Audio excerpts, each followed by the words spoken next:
ഒരു കാര്യം കാണിച്ചു തരാം. ഇത് കണ്ടോ, ഈ വൈറ്റ് പൗഡർ എന്താണെന്ന് മനസ്സിലായോ? ഞാൻ കുറെ വീഡിയോ ചെയ്തേക്കുന്നതിന്റെ എൻഡാണിത്.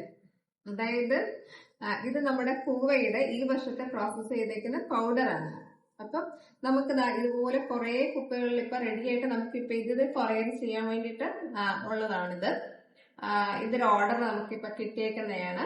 ഇതിങ്ങനെ ഒരു 12 കുപ്പിയിൽ നിറച്ചുണ്ട്. ഓരോ കുപ്പിക്കകത്തും 3 കിലോ വെച്ചിട്ടാണ് ചെയ്തേക്കുന്നത്. പിന്നെ ഇത് കൂടാണ്ട് നമുക്ക് ഇരിപ്പുണ്ട്. അപ്പം ഇതിന്റെ പ്രത്യേകത എന്താണെന്ന് നിങ്ങൾക്ക് അറിയത്തില്ലയോ? എന്ന് വെച്ചാല് ഇത് നമുക്ക് പ്രഗ്നന്റ് ആയിട്ടുള്ള ലേഡീസിന് കഴിക്കാൻ പറ്റും, ഷുഗർ പേഷ്യൻസിന് കഴിക്കാൻ പറ്റും. പിന്നെ കുഞ്ഞുങ്ങൾക്ക് ഇതൊരു കുറുക്ക് മാതിരി നമുക്ക് അല്പം ശർക്കരയൊക്കെ ചേർത്ത് കുറുക്കി കൊടുക്കാൻ പറ്റും. പിന്നെ അസിഡിറ്റി ഉള്ളവർക്ക് പറ്റും. ഡൈജക്ഷന്റെ എന്ത് പ്രോബ്ലം വന്നാലും നമുക്ക് ഇതൊന്ന് ശകലം കുറുക്കി കൊടുത്തു കഴിഞ്ഞാൽ ഡൈജക്ഷൻ പ്രോബ്ലം മാറും. അതുപോലെ തന്നെ ഇപ്പം ഡൈജക്ഷന്റെ തന്നെ ഇതായിട്ട് നമുക്കിപ്പോ വയറുവേദന വന്ന് പെട്ടെന്ന് ഒരു ഭയങ്കരമായിട്ടൊരു ബുദ്ധിമുട്ട് വന്ന് അന്നേരം നമുക്കിത് കൊടുക്കാൻ പറ്റും. ഒരു ഛർദിന് വന്ന് നമ്മൾ തളർന്ന് കിടക്കുന്നു, അന്നേരം കൊടുക്കാൻ പറ്റും. അങ്ങനെ ഒരുപാട് കാര്യങ്ങൾക്ക് പറ്റിയൊരിതാണ്. അപ്പം ഇതിന്റെ ഒരു ഏറ്റവും വലിയൊരു പ്രത്യേകത എന്താ വെച്ച് കഴിഞ്ഞാൽ നമുക്ക് ഭയങ്കര ക്ഷീണം വന്ന് നമ്മളങ്ങ് തളർന്നു പോയൊരു നമുക്കൊരു ഗ്ലൂക്കോസ് ട്രിപ്പ് ഇടേണ്ട ഒരു അവസ്ഥ നിൽക്കുകയാണെങ്കിൽ നിങ്ങളൊന്ന് കുറുക്കി ഒന്ന് കാച്ചി ഒന്ന് തണുപ്പിച്ച് ഒന്ന് കുടിച്ചു പോയിക്കേ. ഒരു മണിക്കൂർ കഴിയുമ്പോൾ നിങ്ങൾക്ക് മനസ്സിലാകും ഇതിന്റെ ഗുണം എത്രത്തോളം വലുതാണ്. അത്രയ്ക്ക് നല്ല ഒരു പ്രോഡക്റ്റ് ആണിത്. ഇത് പണ്ട് കാലത്ത് എല്ലാവരും വീട്ടില് സ്വന്തമായിട്ട് ചെയ്തുകൊണ്ടിരിക്കുകയാണ്. ഇപ്പൊ സ്ഥലപരിമിതി കൊണ്ടൊക്കെ അത് നടക്കത്തില്ല. പിന്നെ ഇതിന്റെ കഷ്ടപ്പാടെന്ന് പറഞ്ഞു കഴിഞ്ഞാൽ വളരെ വലുതാണ്. എന്നുവെച്ചാൽ നന്നായിട്ട് നമ്മൾ ഹാർഡ് വർക്ക് ചെയ്താൽ മാത്രമേ ഈ പൗഡർ ഉണ്ടായി കിട്ടത്തുള്ളൂ.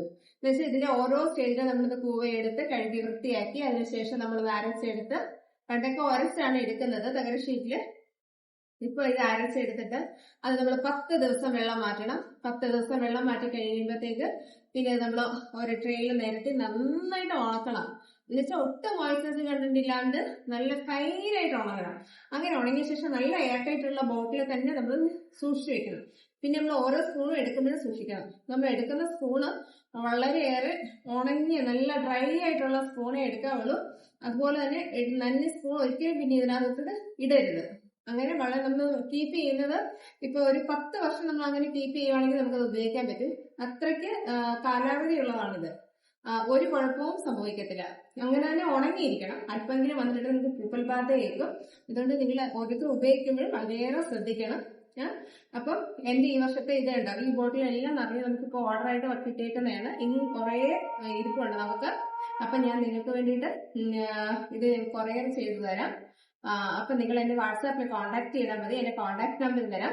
Okay, by.